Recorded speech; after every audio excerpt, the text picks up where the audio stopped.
Então, essa situação ainda não aconteceu, porque segundo os religiosos, Cristo ainda não voltou, o grande dia do Senhor ainda não aconteceu, o juízo de Deus não aconteceu, a grande tribulação ainda não aconteceu. Se Jesus não voltou e nem aconteceu o juízo de Deus, então os judeus ainda são escravos. É isso mesmo. Se não aconteceu nada disso, como a religião vem gargarejando há séculos, os judeus são escravos, totalmente escravos. Nós estrangeiros, nós gentios, somos cachorrinhos, somos estrangeiros, somos forasteiros, somos a escória da sociedade. Por quê? Conforme os escritos bíblicos, os judeus se apoderaram de Deus, eles se dizem eleitos de Deus, e os estrangeiros, os não-judeus, são escravos, são cachorrinhos, são seres desprezíveis. Já vai fazer quase 2000 anos que Jesus voltou, tá? Vai fazer quase 2000 anos que Cristo voltou. Vai fazer quase 2000 anos que aconteceu o grande e terrível dia do Senhor. Apocalipse 1:10 foi cumprido entre o ano 66 e a metade do ano 70. Mas os estudiosos religiosos batem na mesma tecla que Jesus ainda vai voltar. Então, se Jesus precisa voltar, o grande dia do Senhor ainda não aconteceu, deverá acontecer. O fim dos tempos de Moisés ainda terão que acontecer. Ou seja, nós estamos vivendo exatamente nos dias de Moisés, se Jesus ainda não voltou. Olha aqui, ó. Abra sua Bíblia em Lucas capítulo 21, versículo 25 ao 28. Eu peguei fora do contexto, mas depois a gente dá uma arrumada nisso aqui. Lucas capítulo 21, versículo 25 ao 28. No texto da Nova Almeida atualizada NA. Haverá sinais no sol, na lua e nas estrelas. Você quer saber a respeito disso? Dá um pulinho em Gênesis capítulo 37, versículo 9. E leia a respeito do sonho de José, que você vai entender o significado de sol, de lua e das estrelas. 26. Haverá pessoas que desmaiarão de terror e pela expectativa das coisas que sobrevirão ao mundo, pois os poderes do céu serão abalados. Versículo 27. Então verão o Filho do Homem vindo numa nuvem com poder e grande glória. Isso daqui é só você ler Daniel capítulo 7, versículo 13 e versículo 14. E de preferência leia o versículo 9 e o 10, que você vai ver que quando se falava que o Filho do Homem iria vir por sobre as nuvens, era um sinal de juízo contra Israel. Não era que Jesus, né, como os quadros europeus, que é aquele cara branco de olhos azuis, cabelos encaracolados, nada disso.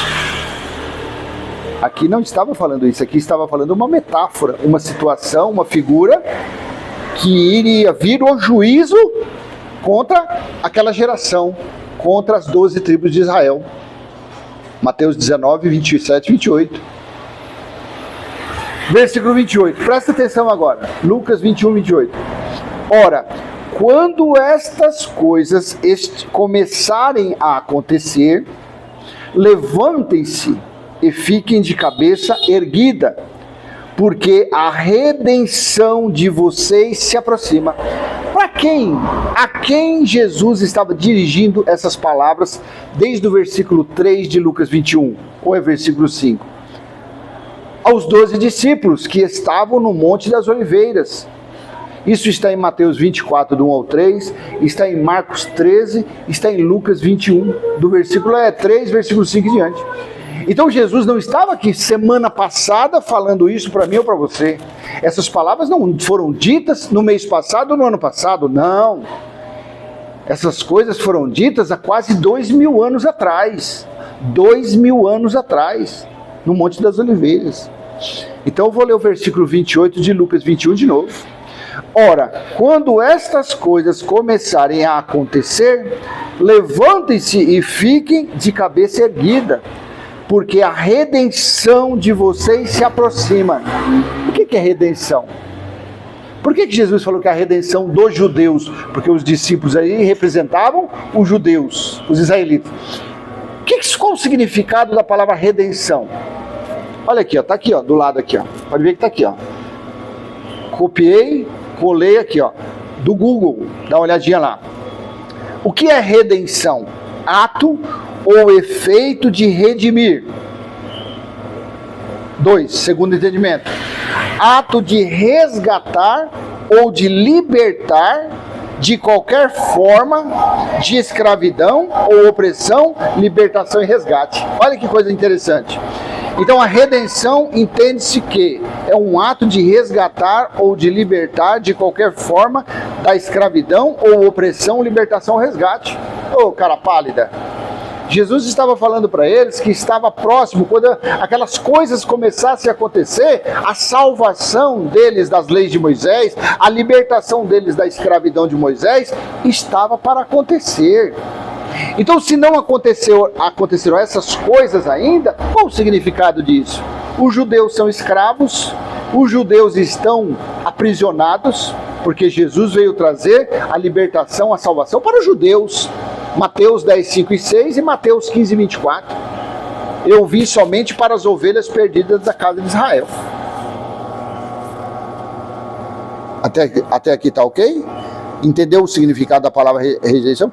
Então, quando essas coisas começarem a acontecer, levante-se e fiquem de cabeça erguida, porque a redenção de vocês se aproxima. Você quer ver que coisas são? Olha aqui, eu volto um pouquinho no versículo 20 ao 24. Quando, porém, virem Jerusalém sitiada de exércitos, saibam que está próxima a sua devastação. Então, os que estiverem na Judéia fujam para os montes, os que se encontrarem dentro da cidade saiam dela. E os que estiverem nos campos não entrem na cidade. 22, porque esses dias são de vingança, para se cumprir tudo o que está escrito. Quais eram esses dias? Quando Jerusalém fosse cercada. Em que ano Jerusalém foi cercada? No ano de 69. Durou de 69 até a metade do ano 70. Então, porque esses dias são de vingança, para se cumprir tudo o que está escrito, versículo 23, ai das que estiverem grávidas e das que amamentarem naqueles dias, porque haverá grande aflição na terra e ira contra esse povo. 24, cairão a fio da espada e serão levados cativos para todas as nações. E, até que os tempos dos gentios se completem, Jerusalém será pisada por eles. Quanto tempo foi esse? De 69, do ano de 66 a metade do ano 70, que deu 3 anos e meio, ou 1.260 dias, ou a metade de uma semana, ou 42 meses. Foi o tempo do dia do Senhor. Então foi nesse tempo que aconteceu a redenção, foi nesse tempo que aconteceu o resgate, foi nesse tempo que aconteceu a salvação do povo judeu. Salvação do quê? Das pregações, dos mandamentos de morte, dos mandamentos de escravidão e do diabo. Foi a libertação do diabo, foi a libertação de Satanás, porque diabo e Satanás nunca foi anjo caído, nunca significou ser demoníaco, coisa nenhuma. Diabolo, no grego, Satã, hebraico, ou Satanás, no grego, significa acusador, opositor, adversário. Quem eram os acusadores? Os seguidores de Moisés, os que tinham as leis de Moisés, os mandamentos de Moisés, esses eram os diabolos e os satãs. Então no ano 70, vai fazer 2000 anos, que ocorreu o grande resgate da nação de Israel. Dos gentios não, porque os gentios, nós nunca fomos escravos de lei de Moisés nenhuma, porque as leis de Moisés foram dadas para os israelitas, para o povo judeu, não para nós.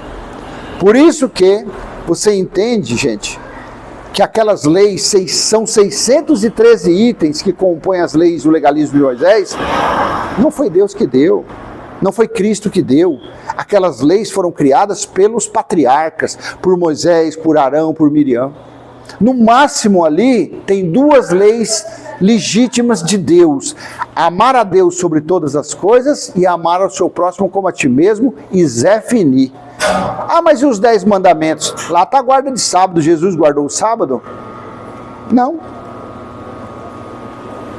Então, quer dizer, se as leis fossem dadas por Deus, pelo Criador, pelo Eterno, para que Jesus deveria vir na terra para resgatar os judeus de algo que era de Deus?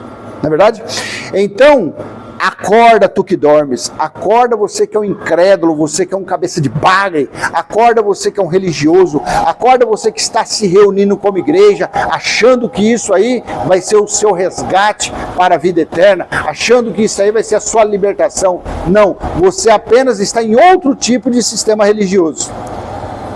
O sistema religioso pentecostal, batista, Testemunho de Jeová, essa turma aí é um sistema religioso mais para Moisés. E os que estão se reunindo como igreja, estão vivendo a graça pregada por Paulo, também estão atrasados. Não estão tão em maldições como os de Moisés, mas está atrasado da mesma forma. Esses também ainda não alcançaram a redenção. Esses ainda não alcançaram a salvação. Salvação da alma, do entendimento. Da alma, da vida, porque a alma, vida e é o nosso entendimento.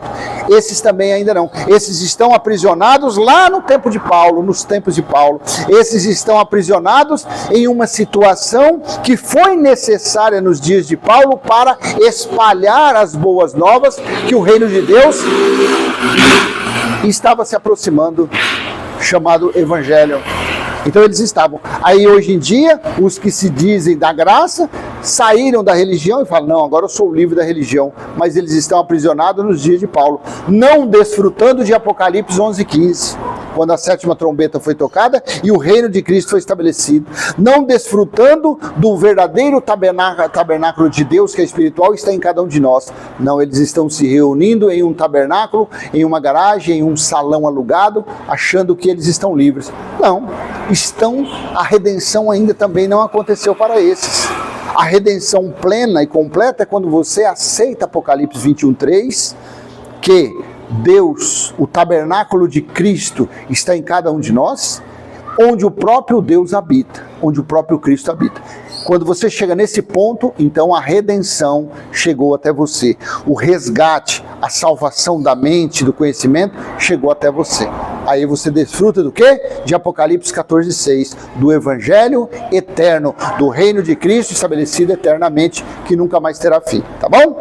Então vou deixar essa pequena mensagem a você, e se foi útil eu peço que você venha curtir, comentar, compartilhar. Se você não é inscrito, se inscreva, ative esse sininho para que você venha receber novas notificações, novas mensagens, tá bom? Um abraço, um beijo no coração, até mais, tchau, tchau.